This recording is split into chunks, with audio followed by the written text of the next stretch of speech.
Hello everyone, welcome back to shape up your life. I think morning हमारे दिन का सबसे इम्पॉर्टेंट पार्ट होता है, क्योंकि जनरली जिस तरह से हम अपनी मॉर्निंग को प्लान करते हैं उसी से पता चल जाता है कि पूरा दिन किधर को मूव करेगा। और हमारी प्लानिंग ही दिन की प्रोडक्टिविटी भी डिसाइड करती है। आपके दिन को एक और चीज़ जो इफ़ेक्ट करती है वो है the way how you wake up. अगर आप ख़राब मूड से उठते हैं कि उठना पड़ रहा है तो वो आपके काम पे भी वैसा ही इफ़ेक्ट करेगा। बहुत ही लो एनर्जी के साथ उठते हैं तो अपनी ड्यूटीज़ को भी उतनी एनर्जी दे नहीं पाएंगे। So please wake up in good spirit कि वो उन सब चीज़ों में ट्रांसलेट हो सके जिनसे आप कनेक्ट करें। हम सभी लेडीज़ किसी सुपर हीरो से कम नहीं। बस थोड़ा लेट उठना जहाँ काम पेंडिंग करता है, वहीं जल्दी उठना आपको जल्दी फ्री करता है। और जब सनराइज होते देखना, बर्ड्स की आवाज़ सुनने की आदत हो जाती है, फिर इन सब चीज़ों को मिस करने का मन भी नहीं करता। सुबह जल्दी उठने की आदत हो, दिन भर के काम का प्लान हाथ में हो, तो रोबोट की तरह रिपीटेड साइकिल पे मूव करते रहने की ज़रूरत नहीं पड़ती। लेकिन अगर दिन की शुरुआत नो प्लान के साथ करें, बिना किसी इंस्पिरेशन के साथ करें, तो दिन का एंड काफ़ी स्ट्रेसफुल होगा। क्यों? क्योंकि वो बिल्कुल भी प्रोडक्टिव नहीं होगा। सुपर हीरो मदर्स के पास काम की कोई कमी नहीं होती, फिर चाहे वो होम मेकर हो या फिर वर्किंग वुमेन। अगर हम उसी टाइम उठती हैं जिस वक्त सभी लोग उठते हैं तो ऑब्वियसली डिस्ट्रैक्शन ज़्यादा होगी। और मुझे सुबह का वो टाइम बहुत स्पेशल लगता है जब कोई भी उठा हुआ नहीं होता, और ये स्पेशल टाइम जाता है प्राणायाम और मेडिटेशन को। जब सब तरफ शांति हो तब कोई भी मेडिटेशन म्यूज़िक लगा के I start pranayama, exercise for internal organs. मेरे लिए ये one of the best time है जब रोज़ मेडिटेशन के थ्रू मैं खुद से कनेक्ट होती हूँ। सुबह जब हम उठते हैं तो माइंड क्लियर होता है, बट वो तभी होता है जब रात को हम इंट्रोस्पेक्शन करके सोते हैं। So clear mind is like a new page. अपनी मॉर्निंग्स को खुद से कनेक्ट करने में यूटिलाइज़ कीजिए। मैं कोई मेडिटेशन गुरु तो नहीं, बट अपने एक्सपीरियंस के अकॉर्डिंग मैं हमेशा कहती हूँ कि अपनी ब्रेथ पे अपना फोकस करने की कोशिश करें। थॉट्स आएंगे और डिस्ट्रैक्ट करने की कोशिश भी करेंगे, बट बार बार अपना फोकस अपनी ब्रेथ या जो म्यूज़िक आपने लगाया है उस पे लेके जाएं। जब आदत हो जाती है तो पता चलता है कि मेडिटेशन कितनी अमेजिंग चीज़ है। और सिर्फ मेडिटेशन ही एक ऐसी चीज़ है जो हमारे थॉट्स के ट्रैफिक जाम को क्लियर कर सकती है। इस वक्त मेरे पास काफ़ी टाइम होता है तो प्राणायाम और मेडिटेशन करने के बाद मैं अपना वर्कआउट भी साथ ही में ख़त्म कर सकती हूँ। 6 से 6:30 बजे के बीच का टाइम स्टफ़ी की वॉक का होता है। सो मुझे अपने वर्कआउट के लिए एक ब्रेक लेना पड़ता है। अपनी एनर्जी और इम्यूनिटी दोनों बनाए रखने के लिए ईयर के 365 days lemon water is my favourite drink. कई लोग मुझे सजेस्ट करते हैं कि इतना नींबू मत पिया कीजिए, आपकी हड्डियां गल जाएंगी या आपके दांत गिर जाएंगे। बट ये मिथ के सिवा और कुछ भी नहीं, क्योंकि दोनों ही चीज़ें परफेक्टली फाइन हैं। लॉन्ड्री पार्ट में जिस दिन क्लीनिंग होती है, लोड 1 लगाना हो या फिर 2, स्टफ़ी को वॉक पे लेके जाने से पहले लगा के जाती हूँ। आके मुझे वर्कआउट करना होता है और मेरा वर्कआउट ख़त्म होने से पहले पहले कपड़े धुल चुके होते हैं।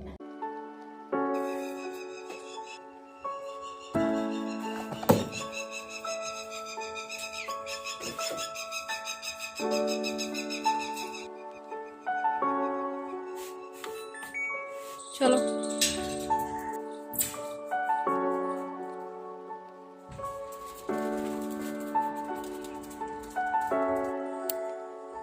प्लानिंग के अकॉर्डिंगली 7 बजे से पहले पहले वॉक से वापस आ जाती हूँ और आके 10 से 15 मिनट मेरे और लग जाते हैं वर्कआउट शुरू करने से पहले, क्योंकि 10 मिनट तो स्टफ़ी की ब्रशिंग करनी होती है, which is very much important. मैंने पहले भी बताया है, जहाँ तक मैंने सीखा है, जितना डॉग के लिए खाना इंपॉर्टेंट है उतना ही उसके लिए ब्रशिंग भी इम्पॉर्टेंट है। के बाद 5 to 10 मिनट्स और लगते हैं मुझे अपने कपड़े चेंज करने में। अगर प्रॉपरली आप वर्कआउट करना चाहते हैं तो ड्राई फिट आपके पास ज़रूर होने चाहिए। 1 या 2 पेयर आप लेके रखें, क्योंकि इनके बिना एक्सरसाइज करने की फील नहीं आती। अगर मैंने फील की बात की है तो आप कभी आजमा के देखिएगा। किसी दिन आपका एक्सरसाइज करने का मूड ना हो, अपने वर्कआउट क्लोथ्स पहन लीजिए, अपने शू पहन लीजिए। ट्रस्ट मी, एक्सरसाइज करने का मूड ना होने पे भी आप एक्सरसाइज करेंगे। खैर, ये तो मैं नहीं जानती कि आप में से कितनी मॉम्स हैं जो एक्सरसाइज को भी अपनी लिस्ट में रखती हैं, बट मुझसे जुड़ने के बाद 10% लेडीज़ की लाइफ में भी अगर उनकी सेहत का ख्याल रखने जैसा थॉट मैं ला पाई हूँ, कुछ हद तक तो बदलाव ज़रूर आया होगा। लेकिन रुकने का वक्त नहीं है। ये मैसेज अभी बहुत दूर तक जाना चाहिए कि अपने दिन को एक्टिव रखने के लिए सुबह की सुस्ती छोड़कर अपने मसल्स को स्ट्रेच करना है, चलना है, दौड़ना है, जैसा मन करे वैसी ही फिज़िकल एक्टिविटी करनी है, बट एक्सक्यूज़ेस बना के अपनी सेहत का नुकसान नहीं करना है। आज इस पेंडेमिक में हमें पैसा देकर भी सांस नहीं मिल रही, और पूरी उम्र हम इन सांसों पे फोकस ही नहीं कर पाते, इन्हें टेकिंग फॉर ग्रांटेड लेते हैं। तो हमें चीज़ों की वैल्यू करना सीखना होगा और सबसे पहले खुद की हेल्थ को इम्पोर्टेंस दीजिए, क्योंकि सब कुछ होता है पर जब ये नहीं होती तो सब कुछ बेमानी होता है। वीक में 3 दिन वर्कआउट, 3 दिन योग और 1 दिन रेस्ट, बस इतना सा ही करना है। जिन लोगों ने पहले कभी एक्सरसाइज नहीं की उन लोगों का कहना होता है कि 3-4 दिन एक्सरसाइज करने के बाद हम लोग थक जाते हैं, यानी कि लो फील करते हैं, बॉडी पेन होने लगती है और उसके बाद एक्सरसाइज करने का मन नहीं करता। तो मैं अपनी हर एक्सरसाइज वीडियो में बताती हूँ कि अपनी बॉडी को भी थोड़ा सा टाइम दीजिए कुछ नई चीज़ों को अडेप्ट करने के लिए। जैसे हम अपनी लाइफ में कुछ नई चीज़ शुरू करते हैं तो उसे अपनी हैबिट बनाने के लिए हमें कम से कम भी 1 महीने का टाइम लगता है। उसी तरह से आपका एकदम से जंपिंग करना, वेट उठाना बॉडी के लिए भी एक शौक है। स्टार्टिंग हमेशा वॉक से कीजिए और वॉक करने का टाइम बढ़ाइए। हल्की हल्की जॉगिंग स्टार्ट कीजिए, कुछ टाइम के बाद हल्की हल्की रनिंग स्टार्ट कीजिए। धीरे धीरे आपका स्टैमिना बनने लगेगा, उसके बाद आप एक्सरसाइज स्टार्ट कर सकते हैं। स्टार्टिंग में आपको काफ़ी मसल पेन भी होगा, लेकिन एक्सरसाइज 1 दिन छोड़ के कीजिए और गर्म पानी से नहा लीजिए।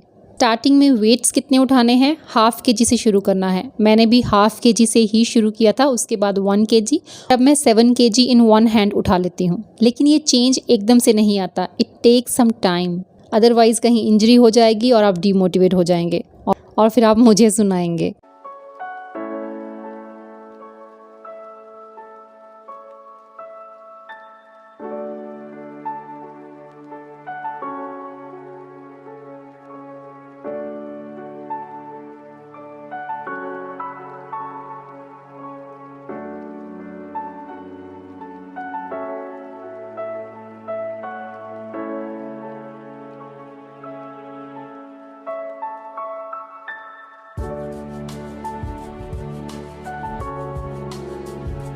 तकरीबन 8 बजे अपना वर्कआउट ख़त्म करके वापस किचन में आ जाती हूँ, क्योंकि टाइम हो जाता है ब्रेकफास्ट प्रिपेयर करने का।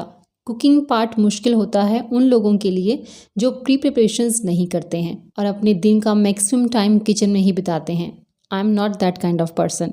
ब्रेकफास्ट रेडी करने के साथ साथ लंच का भी रेडी हो जाना आपका एक क्वालिटी टाइम सेव कर लेता है और उस बचे हुए टाइम को आप खुद के लिए इस्तेमाल कर सकती हैं, जैसे चाहें वैसे। अगर रेस्ट की ज़रूरत है तो रेस्ट कीजिए, कोई अच्छी बुक रीड कीजिए, वॉच एनी मूवी, खुद को पैम्पर करने के लिए चाहे जो मन करे। सुबह जल्दी उठना, अपने दिन को प्रोडक्टिव करने की कोशिश करना, ये बहुत दिनों तक वर्क नहीं करता अगर आपके पास खुद को खुश करने का कोई बहाना ना हो। प्लान्स बस अपने दिन को प्रोडक्टिव रखने के लिए ही नहीं बनाए जाते, बल्कि प्लान्स खुद को अपडेटेड रखने के लिए भी बनाए जाते हैं। काफ़ी टाइम से उठी होती हूँ और बीच में भूख भी लग जाती है, तो इस दौरान ब्रेकफास्ट से पहले मैंने एक फ्रूट खा लिया था, क्योंकि वर्कआउट करने के बाद एक लंबे टाइम तक जब हम कुछ नहीं खाते हैं तो बॉडी स्टार्विंग मोड पे चली जाती है। ये चीज़ कहीं ना कहीं आपकी हेल्थ का नुकसान करती है। ब्रेकफास्ट में सब लोग पराठे ही खाएंगे। जैस्मिन आजकल इंटरमिटेंट फास्टिंग कर रही है तो वो ब्रेकफास्ट नहीं करती है। साथ के साथ लंच रेडी करने के लिए मैंने दाल भी चढ़ा दी है। जब तक ब्रेकफास्ट रेडी होगा, सब लोग ब्रेकफास्ट करेंगे, तब तक दाल बॉईल हो जाएगी, तड़का लगा के अपना काम खत्म कर दूंगी। पराठा मैं तो नहीं खाऊंगी, रात को दलिया बनाया था तो मैं 1 कटोरी दलिया ही लूंगी।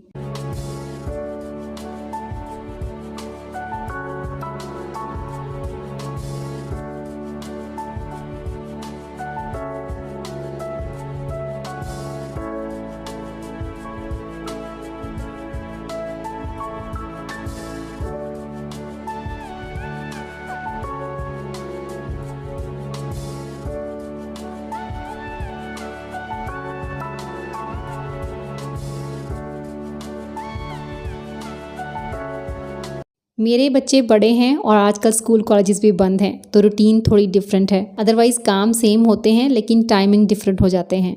ज़रूरत के हिसाब से हम अपनी प्रायोरिटीज़ चेंज करते हैं।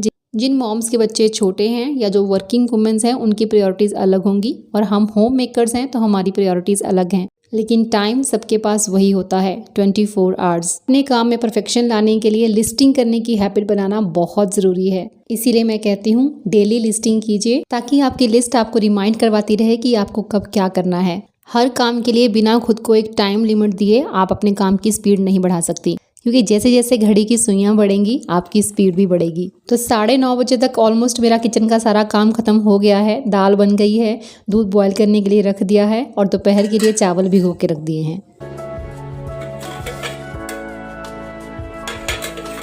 After cooking decided 1 hour daily जाता है हाउस क्लीनिंग को। कुछ लोग क्लीनिंग पहले करते हैं, कुकिंग बाद में, बट ये टोटली आपकी रिक्वायरमेंट पे ही डिपेंड करता है and it's fine. Basically Indian घरों में डेली झाड़ू पोछा ही मेजर क्लीनिंग पैटर्न माना जाता है, बट वीक में एटलीस्ट एक बार तो आपको अपने घर के सारे कारपेट्स और रग्स को श्योरली क्लीन करना चाहिए, क्योंकि हमारे घर की बहुत सी चीज़ों पे इतने माइक्रो डस्ट माइट्स होते हैं कि इनको विदाउट वैक्यूम क्लीन करना इम्पॉसिबल है। मेरी वीकली क्लीनिंग वीडियो में भी आप मुझे वैक्यूम क्लीनर के बारे में पूछ रहे थे, क्योंकि जब भी हम वैक्यूम क्लीनर में इन्वेस्ट करना चाहते हैं तो मार्केट में सबसे बेस्ट क्या है सबसे पहले फाइंड आउट करते हैं। सो मैं जो वैक्यूम क्लीनर यूज़ कर रही हूँ इट इज़ डायसन V11। ये एक प्रीमियम प्रोडक्ट है।